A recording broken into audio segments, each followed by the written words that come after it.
এজন্য তো হাদিসের মধ্যে বলা হয়েছে কুন আলেমান, তুমি আলেম হয়ে যাও। যদি আলেম হতে না পারো আলেমের ছাত্র হয়ে যাও, যদি তাও না পারো অন্তত আলেমকে মহাব্বত করো, আলেমকে ভালোবাসো, আলেমের ব্যাপারে বিদ্বেষ রাখবা না। আজকে তো হুজুর দেখলে অ্যালার্জি, কি বলেন? হুজুর দেখলে এদের ধান্দায় খালি কিভাবে মানুষের পকেট থেকে টাকা বের করা যায়।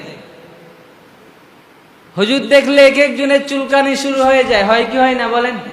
সুপারিশ পাবেন।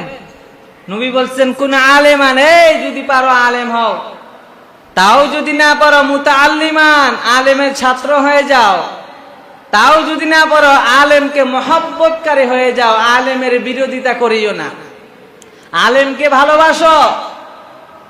ফেরাউনের সাথে সর্ব অবস্থায় হামান চলাফেরা করত, আল্লাহ বলছেন তার সাথে তার হাসর হবে। আলেমদের সাথে যদি সাধারণ মানুষ যদি চলাফেরা করে, আলেমকে যদি শরীয়তের দিক নির্দেশনার পথ প্রদর্শক হিসাবে গ্রহণ করে,